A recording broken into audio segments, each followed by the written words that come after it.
Let's go. Thank you. Merci, Montreal. All right, so right off the bat, let me just say that I also can't believe this happened. I mean, obviously I'd heard the rumors, but like most of you, I thought they were just that, rumors. I mean, it's Montreal, right? So when my agent actually called me and said, PK, I just want to let you know that you've been booked to host a Just for Laughs gala, I couldn't believe it. I mean, I was fired up. I was floored. I was like, I've never done it. I'm fired up. I was excited. Come back. You might think that getting invited to perform alongside the world's best talents at an international event in August is something a guy like me would be used to. But trust me, it is not. And of course, I couldn't pass up the chance to help raise money for the Montreal Children's Hospital.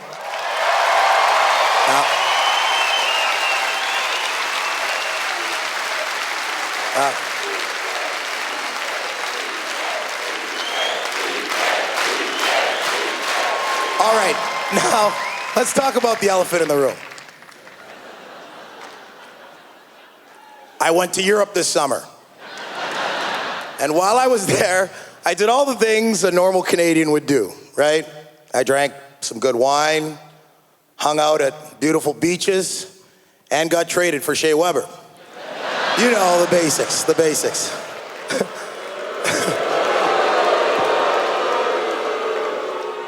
This is actually the first time I've ever been traded in my career. Never been traded, not in a ball hockey game, not in a road hockey game. It's one of the few parts of playing in the NHL that I haven't experienced, along with winning a Stanley Cup and getting kissed by Don Cherry. Now, if there's one thing I've tried to do in all the cities I've played in, it's immerse myself in the local culture.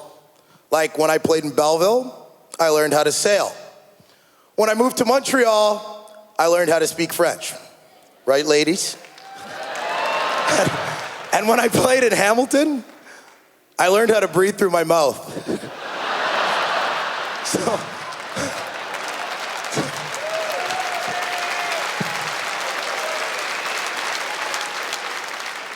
So now that I'm living in Nashville, it's time I learn more about... That's right, getting pulled over by the cops. That's right, yeah. I mean, that's a crazy... Too soon? Flag down? You know what? Let's move on. Over the past 6 years, almost every single person in this city has embraced me with open arms. And the ones who didn't, well, those are the people that traded me, right? Now I'm free to do as many 0005s as I want.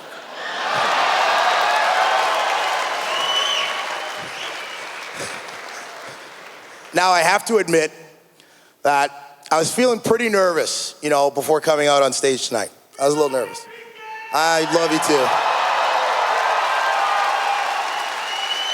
But lucky for me, I've got a lot of great friends around the NHL who tweeted me some wonderful words of encouragement right before the show. In fact, just to show you what stand-up guys they are, I'd actually like to show you some of their tweets right now. All right. Oh, Jeff Skinner. So nervous for you, PK. As someone who plays in Carolina, I literally cannot imagine what it's like performing in front of 3,000 people.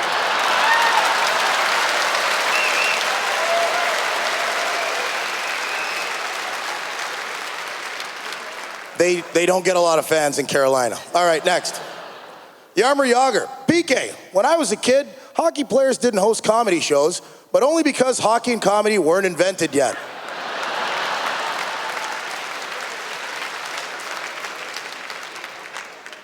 All right, Gary Bettman, the commish. PK, PK, I know it's kind of last minute, but is there any chance JFL would consider moving the show to Quebec City? I know a great venue they can use.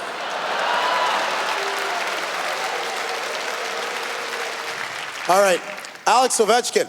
PK, for a minute I considered crashing your gala, but ruthlessly invading someone else's territory just isn't a Russian thing to do.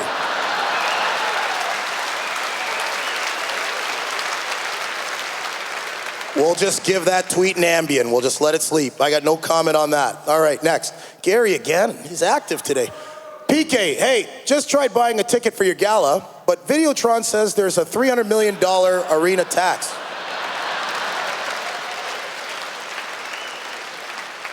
Don Cherry, all right. Just keep it simple out there, PK. The last thing people want to watch is some loud-mouthed jerk in a flashy suit who doesn't know when to shut up.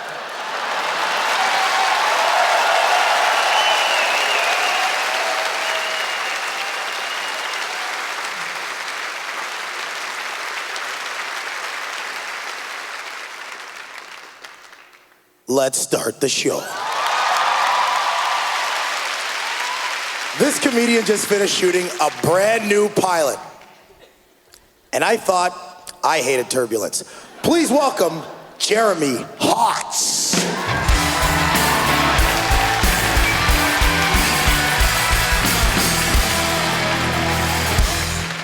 Hi. Thank you very much. Good to be back here. I don't know why there's a piano I don't play. This is my face. I'm sorry. Don't worry, ladies. I can be very charming in the dark. I'm getting old. You know what I'm talking about. We start to look terrible. Like you think I have hair. Look. I got the monk circle in the middle of my head. This is a horrible thing to have, a circle like a monk. I'm not religious in the least, and yet, if I put on a robe, I could scare children. But you can get it fixed because of modern technology. They can fix your hair now. There's a new procedure, man. They take hair from another part of your body and they stick it on your head, and it grows like it's your real hair because it's your real hair. But I don't have any hair on my neck. I'm old. I got a chunk of hair above my ass at the back that I'm not particularly using right now. And I measured it, and it fits perfectly on the hole in my head. So I went to the guy and I said, hey, I got a plan. Why don't you just take the hair from above my ass and stick it on my head? And he said it would be a very bad idea. He said I might stink, is what he said. He said people would call me shithead, and they would be right. I'm just trying to have a decent life, man. I'm just trying to get through it okay, because all you want to do in this life is have sex. That's all it's all about. It's the only thing they don't tax. Sex is hard to have, man. The older you get, the more difficult it becomes. It's true, seriously, and you never know if it's going to be good or bad when you start. You waste all that energy and it could be terrible because sex is unpredictable. All right, I'll tell you a story. So I was having sex with a girl. That's not the funny part. And I'm on top and I'm doing my best and I'm bouncing up and down, and her cat jumps on the bed and dug its nails into my ass. Best sex I've ever had in my life.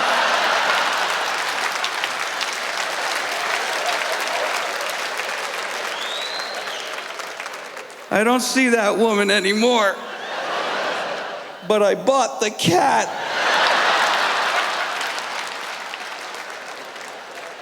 You're gonna have sex, man. Let me tell you something. In this world, you better groom yourself, gentlemen. You gotta show up ready, especially this area. You gotta groom yourself. Women do it, so we have to do it now too. Don't show up just unkempt. It'd be horrible with a big afro there, comb stuck in the side. I'm going vintage, baby. Nah, you're going home, asshole. So groom yourself, and most men do, and ladies, I'm gonna tell you what we do right now, and you're going to be appalled. They don't make a product for this part. So we have to improvise, and men are poor at improvisation. I'll tell you what we use. We use the beard and sideburn trimmer down there. I'm just telling you, so when you're at your boyfriend's house, you don't touch it. Because he stands in the bathtub and he goes, eh, and then a dead muskrat falls off. And he doesn't touch it, he just kicks it toward the drain. And that becomes the cleaning lady's problem. Women like sex more than men. They do. I'll prove it to you. This is a little hard to understand, but try to go along with me. It's a very strange analogy. Okay, you ever have an itchy ear and you take your finger and you do this? What feels better, your finger or your ear?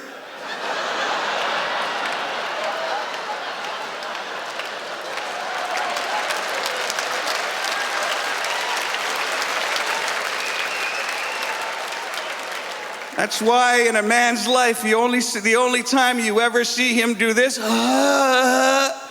is when he's got a Q-tip in his ear. I love you. Thank you so much. You're a great audience. God bless you. This next performer comes to us all the way from Nashville. Sorry, I didn't mean to use the N-word. Please welcome Nate Bargatze.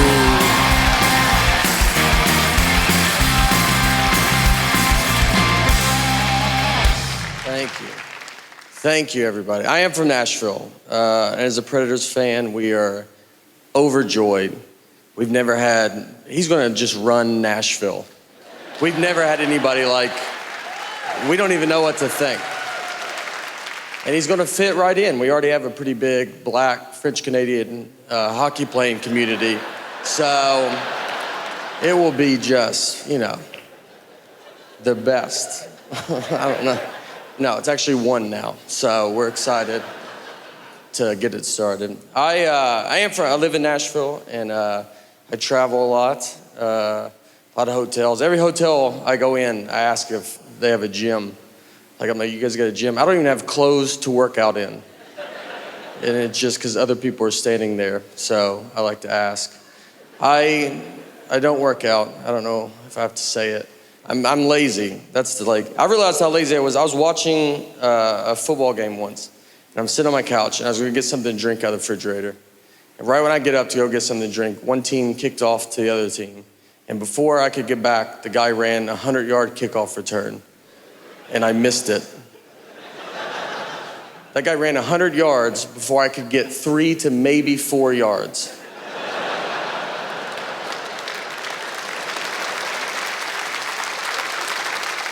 He also had 11 people really trying not to let him run 100 yards. I don't even have an ottoman. It was wide open. Couldn't make it. I did play sports growing up, though. I tried to play basketball for my high school, but I got cut every year. So I had to play for my church, because the church cannot cut you. They have to let you play. Or maybe they could cut you, I don't know. You'd be pretty bad if they're like, look, we think you're good, but Jesus does not think you're that good. And he is our captain. I played baseball too. When I was 13, I was playing baseball. And one time I was up to bat and I get walked. So I take my base, I get to first base, and I turned around and the catcher was still standing there and he was holding the ball. He's like staring at me. Like he was like daring me to run. Like he was like, just go, I bet you can't make it. And I was like, all right, man, I'm gonna go. So I just ran. When I ran, he threw it, overthrew second base. Ball goes in the outfield. So then I run to third base. The outfield grabs the ball. They overthrow third base. My third base coach is telling me to go home. This is about to be an inside the park home run off a walk. I'm gonna be on SportsCenter. This is the biggest thing that's ever happened in baseball.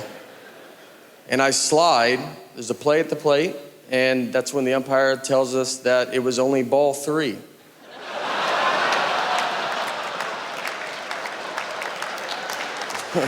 I swear. True story. So, we all have to get up. I'm like dirty for no reason. I gotta go get my bat. It's right where I left it. I gotta just drag it. I gotta bat again. It's 3 balls, 2 strikes. Next pitch, immediately strike out. I'm exhausted and over baseball. And I just looked at the ump and he was like, you can go now. Here's what I learned though that day. I learned that if you're confident, you can get away with quite a bit. Because no one tried to stop me, and they should have, you know? They knew I wasn't supposed to go. That's why the catcher was holding the ball, because he was like, I don't think he's supposed to be going yet, right? And then I just ran to second. He's like, I guess I'm wrong. No one's that dumb, you know? And then he just launches it into the outfield, who's barely paying attention. They think it's a hit, and the umpire figures it out, but it's just easier to let me get all the way back to him, you know? Let me feel what it would feel like. You know what's great too? No one ever told the parents. They never explained it to them. They were cheering. It's a pretty exciting play to watch. And then they just see me slide into home and then just stand up and bat again. And they just are like, is that just a rule in baseball? I don't even know. All right, thank you guys so much.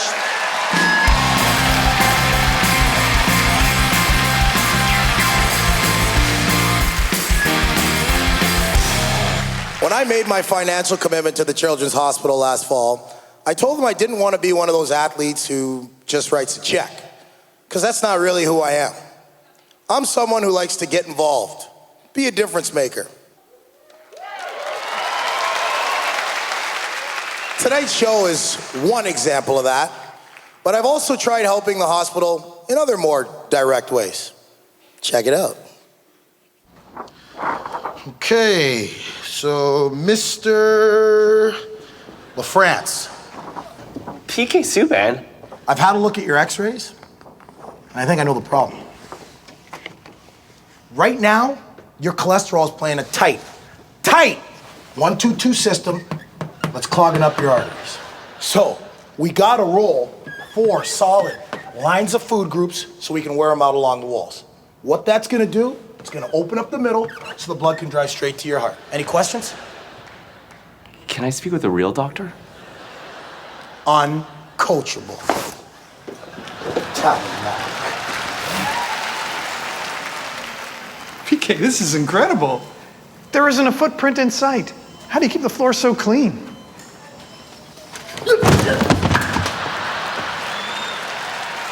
Just gonna take the long way around to the cafeteria. Okay, PK, you're here for the clinical trial. First you take this pill, then you wait 5 minutes and tell me how you feel. Okay, well, what is it? It says here it's a muscle relaxant, if it's even the real pill. I mean, it could just be a placebo. Okay.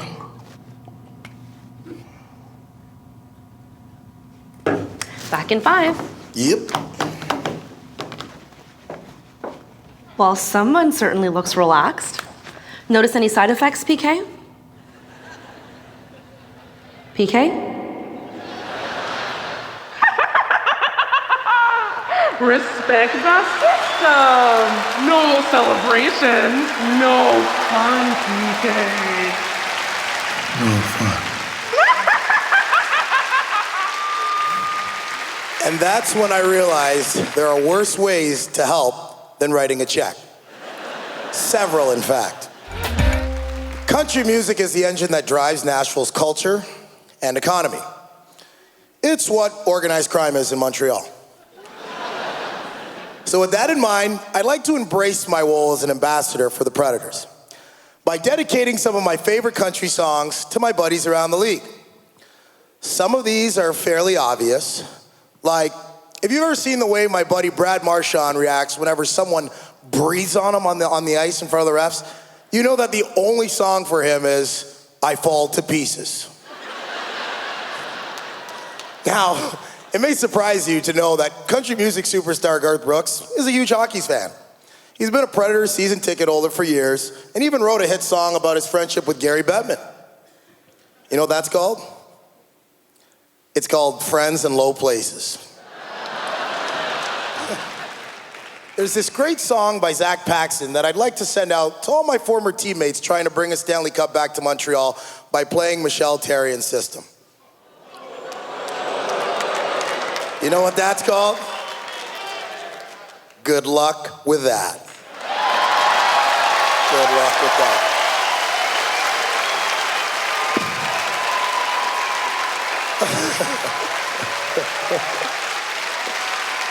Finally, my last dedication goes out to my former boss, Marc Bergevin.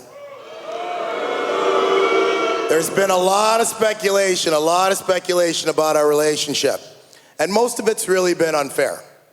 So just to show there's no hard feelings, I gifted him this great Johnny Paycheck song on iTunes. You know what that's called? Take this job and shove it. Exactly. Thank you. This comedian travels with a tiny Elvis doll, and you know what? I'm a little parched. You guys drinking? Drinking wine, water? Can I get a beer, please? No. I don't want that Molson stuff. Bring me a good beer. Hey, you know what? In the meantime, please welcome Tom Rhodes, ladies and gentlemen. Tom Rhodes.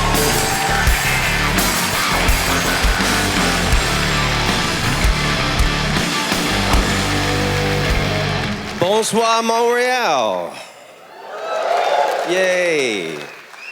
I did not live anywhere for 10 years. I just traveled the world as a comedian.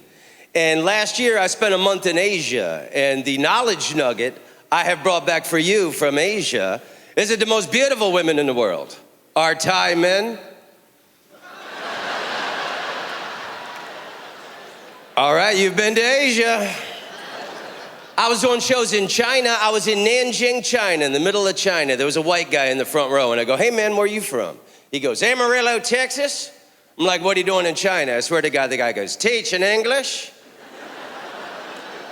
Isn't that great to know? Right now in China, there's a bunch of Chinese people walk around and go, hey y'all, welcome to China. Y'all like China? That Southern accent's always entertaining. I don't know if you know this or not, but the biggest Shakespeare festival in North America every year happens in Montgomery, Alabama. Think about that the next time you're booking a vacation. Juliet, where the hell you at, girl? I want to be healthy and I want to live a long time just to see what technology's coming next. It's so exciting being alive right now, don't you think? Technology's amazing. My favorite thing about modern technology is Shazam on your phone. You hear some song you haven't heard in 20 years, you hear some new song, you're like, what's that song? You hit the Shazam, it listens, tells you what the song is. It's got to be coming in the next 10 years, everybody. Shazam for smells. Who farted? I'll tell you exactly who farted. Says it's coming from you, Bob. Says you had Brussels sprouts and lentils an hour ago. You inconsiderate schmuck. I love to travel. You ever go on this website, TripAdvisor.com? It's hilarious, man. Any great place in the world that you can think of, type it in. It has been given a bad review on TripAdvisor.com. Seriously, you type in Grand Canyon, somebody wrote, it's hot and you had to walk a lot. The Taj Mahal, they made you take your shoes off before you went inside. There was a lot of poor people outside who had really nice shoes on. Great Wall of China, it's great, it's too bad it's in China. So I'm married and my wife is from Holland. My wife is a European woman. And there's some American things she just don't understand. We went to Rome 2 years ago and we stayed in a hotel 2 blocks past the Colosseum. And every day we'd go sightseeing, and at the end of the day, we'd have a big sumptuous meal, then we'd drink a few bottles of wine. And we'd be walking back to our hotel past the Colosseum every night, 1, 2 o'clock in the morning. And I'm looking around, streets of Rome are completely deserted. No one's in sight, right? So on the 3rd night, walking past the Colosseum, 1 o'clock in the morning, I'm looking around, no one's in sight. So I walked over to the Colosseum, and I unzipped my pants, and I urinated on it. My wife flipped out. She's like, what are you doing? You're so American. Why would you pee on the Coliseum? And I'm like, well, for the rest of my life, whenever I see a picture of it, I can think, I peed on that. And we ended up having this big argument, man, and we were on vacation, and I was agitated, and I couldn't sleep. So I got up in the middle of the night, and I went on TripAdvisor.com, and I left Rome a bad review. I said the Coliseum smelled like piss. Y'all might want to clean that up. I've always been attracted to dark-skinned women. I dated a woman from Kenya for a little while. I don't know if you know this or not, a lot of African names have an N in front of it. This woman's name was Njeri. N-J-E-R-I. Njeri. Tom Njeri. All right, you guys are the best. Je t'aime, Montreal. This next comedian just told me that he's been performing at Just for Laughs since before I was born. I told him that's cool, but it still doesn't explain why he's naked in my dressing room. Please welcome Dom Irrera.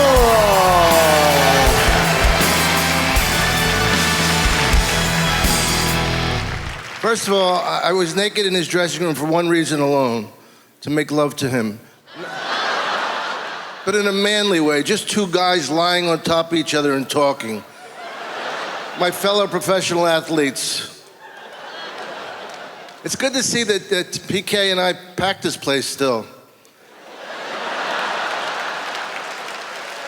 Shit, please. I was reading about this guy. He got hit by 2 trains in one day. He got hit by a train, and the train hit him into another train. Can you imagine this? First of all, you're getting hit by a train. And for that one infinitesimal moment, you think, oh my God, I get hit by a train. What else could happen? Boom, you get hit by another train. And he's thinking, I never thought I'd say this, but one train is really not that bad. 2 trains, that's a shit day by anybody's standards. I ain't going out anymore 2 train days. And they called him the luckiest man in the world. First of all, the luckiest man in the world never gets hit by a train. You know, you never hear a guy going, I'm the luckiest man in the world. Don't get me wrong, once in a while I get blasted by a steaming locomotive. But other than that, I know the unluckiest man in the world. Guy had the wrong foot amputated. He had diabetes. This is sad but funny. He had diabetes. They cut off the wrong foot. Can you imagine the surgeon bringing the other surgeon out in the hall? Can I talk to you for a second? Look at me. I said, my right, your left. My right, your left. When in doubt, never hack off the pink one. I'm laughing at my own jokes like I never heard them before. This is it. Hey, it's a great year. It's a great year. I mean, look how weird a year. Bowie died, Prince died, and I thought out of the 3 of us, I would never be the last one standing, and here I am. Look at me, though. I'm not long for this world. Let's face it. You guys see me a long time. I'm not looking good. I don't think I'm going to live long. I think if I eat right, if I stretch, maybe a month and a half. My eyes are closing. Look at my eyes. My eyes are closing. It's not funny. That's cruel. My eyes are closing, and I'm not even tired. They're just This is God's way of putting me to rest. I went to an ophthalmologist, and I said, my eyes are closing. He goes, I can see that. Thank you. I don't eat healthy. I don't eat healthy. I never crave anything healthy. I never wake up in the morning and go, babe, we got any kale? Where's my roughage? Who ate my roughage? You know what the biggest bullshit thing is? General practitioners. They don't do anything. What an easy gig. The nurse does all the work, and then they come in for the speech at the end. Well, you got this bug. It's been going around. Well, obviously it's going around. I wouldn't have gotten it. Like, say if it was over there, I wouldn't go over there. I'd stay over here, away from the bug. It could have been a stronger joke. You ever go to I love to drink, right? You couldn't tell by my eyes. I go to the doctor, he gives me an antibiotic, and I go, Doc, can I drink with this? You know, he goes, we don't recommend it. Like, what kind of crackpot wacko would recommend it? I'm gonna give you these antibiotics on only one condition. You booze it up every night. I want you to get really sauced. But you guys are bilingual, which is so cool. I mean, I lived with a French-Canadian girl for 10 years. And when her mother called, it was like living with a duck. Wah, wah, wah, wah, wah. But why do they hire people for room service? Why do they hire people for room service who can't speak English? Room service, can I get some lunch, please? The guy goes, orange juice? I said, did I say lunch? I must have been orange juice. You're reading my mind. Why would I want a delicious, full balanced midday meal and have a nice glass of acid to singe a hole in my esophagus and give me agita for the rest of my life? I call up one guy, room service, I'm in New York, can I get room service? He goes, you want a delivery? Well, isn't that what room service is? No, here's what I want you to do. I want you to hide the tray somewhere in the building and I can find it like I'm a hunter-gatherer. Thanks, everybody. Thank you. Good night.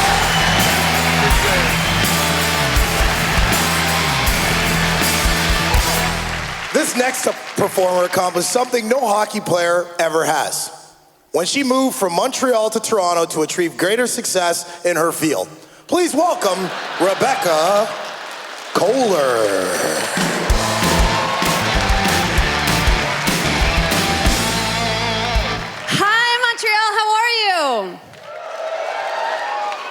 So it's true. I used to live in Montreal. I lived here for 7 years, and then I had to move to Toronto.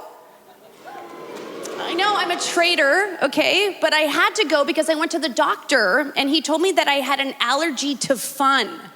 So I moved to Toronto, and I'm much healthier there. I'm just kidding. Toronto's actually a great city now. It's gotten a lot more fun in the past, 10 years. But there is still, a puritanical vibe to everything that happens there. Right? This year, some big news happened, which was that they updated the sex ed curriculum in Ontario, okay? And people freaked out. They hadn't updated the sex ed curriculum in 20 years. It was since 1998. And a lot has changed sexually in 20 years. You know, they used to only teach the missionary position. Now they also teach positions for women, like the vibrator.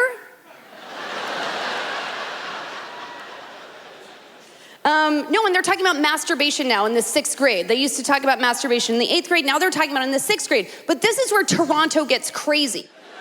Some of the parents got so upset that they kept their kids home in protest of the new curriculum. They were like, Bobby, no, you're not going to school today because if you go to school, you're gonna learn something I don't want you to learn. Instead, I'd like you to go to your room and play by yourself. Bobby has all the school supplies he needs in his pants. They're also teaching consent in the new sex ed curriculum. That's good, right? Consent. Some of you are into that, and the rest of you are like, I prefer assault.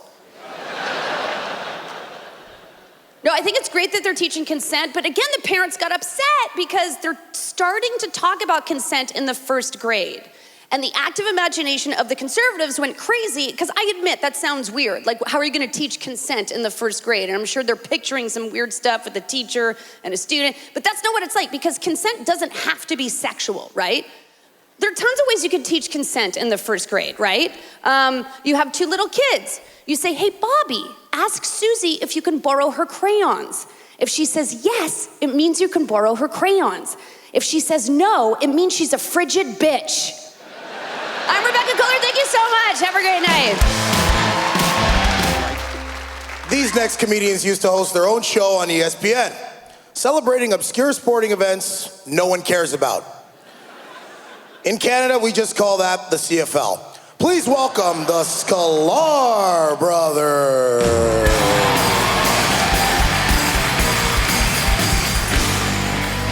Bonjour, Montreal! Bonjour, Montreal! Bonjour, Montreal! Bonjour, merci, Wizard. Je m'appelle. We don't speak French. We speak no French. We speak no French at all. We're thrilled to be in Montreal, the last Canadian city to have won a Stanley Cup. Congratulations. Congratulations. That's great. Yes. I think it's great. I think it gives hope to a city like Toronto. Yes, that they too may someday get a professional hockey team. And I think that is... We have kids, though not together. That would be weird, people. We have children. I have a 2-year-old daughter. That's right. Don't clap at that. Thank you for not applauding her. That's right. She hasn't done shit yet. You're right. Exactly. You're right. She could disappoint all of us. That's right. I love that Montreal has a wait-and-see attitude. Yeah, they're like, this isn't Hamilton, okay? They'd clap at anything there. Oh, this isn't London, Ontario. Other cities that might make you laugh. This isn't Regina. Oh. Going all night here. So, I also have a 7-year-old son. Thank you. Okay. Couple people familiar with his Junior Lakers basketball work. Thank you very much. I have 2 daughters. My oldest is 11. She's of the age where now I have vague memories of what we were like. So I'm constantly asking Jay, were we like that as a kid? My 11-year-old thinks she knows more than me and my wife 20% of the time. I was like, were we like that as kids? And I was like, yes, we were. When we were 10, we thought we knew more than our parents pretty much all the time. And the other thing about us is we grew up in St. Louis, and the one thing we wanted to do when we were 10, 11 years old was have a meal at Cardinals shortstop Ozzie Smith's restaurant. If you guys don't know who Ozzie Smith is, think Tim Raines, but in the Hall of Fame. Okay, sorry. Whoa. Hey, I think he should be in. He's got the numbers. Hey. So all we wanted to do goes to Ozzy's restaurant. So we asked our dad, Dad, can we please go to Ozzie Smith's restaurant? He's like, no, it's overpriced chicken fingers. Why do you want to go there? We're like, because he's going to be there.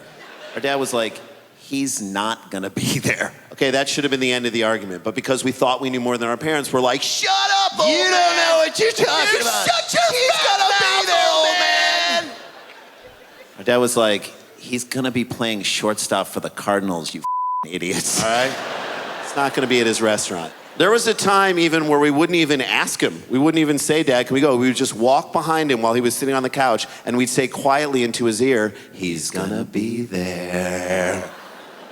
Finally, in August, our dad had a psychotic break. Literally, we were like, all right, Dad, enough's enough. Take us to Ozzy's. Our dad was like, fine. You want to go to Ozzy's? We'll go to Ozzy's. I will prove to you that Ozzie Smith is not going to be there. Annette, get your coat. Said to our mom in St. Louis in the middle of August, get your coat.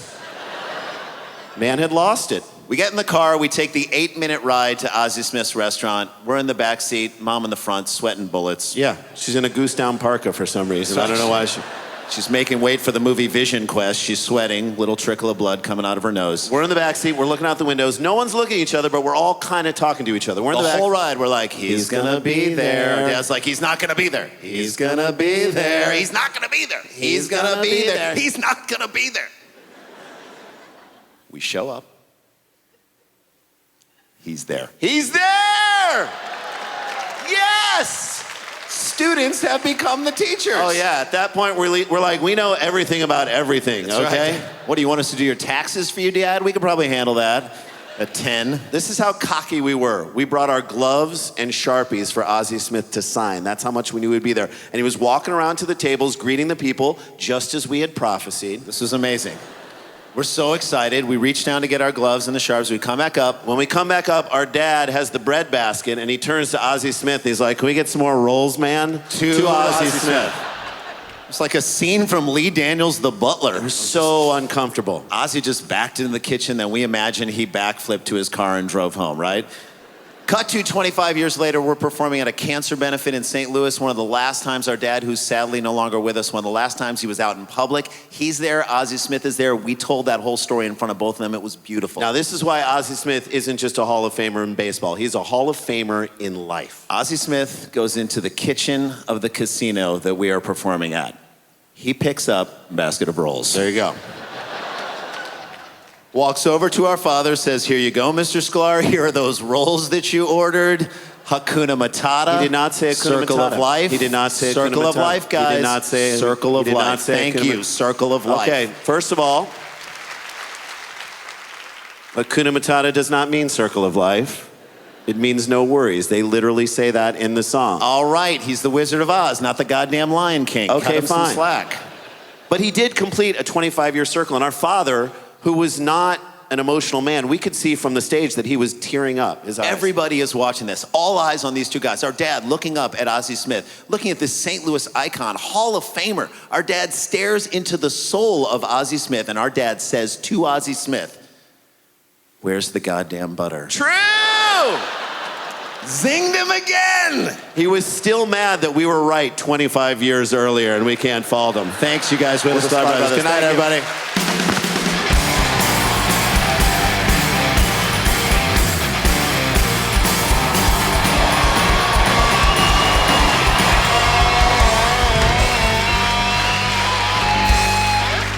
Thank you all so much for the incredible support you've shown me over the past 6 years. Like, you know, I love Montreal, and I always will. I'll always support this community in any way that I can, except on the ice, because that'd be weird. You know, me playing for Nashville and all. So I just want to say au revoir for now, and I hope you'll all come out to see me play my first game back in Montreal.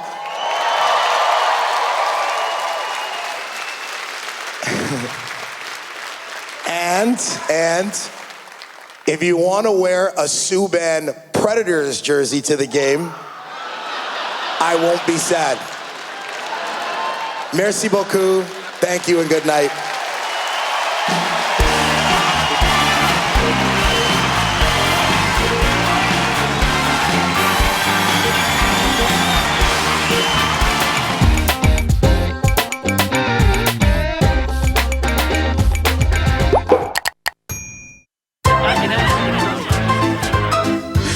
Mommy, it's over.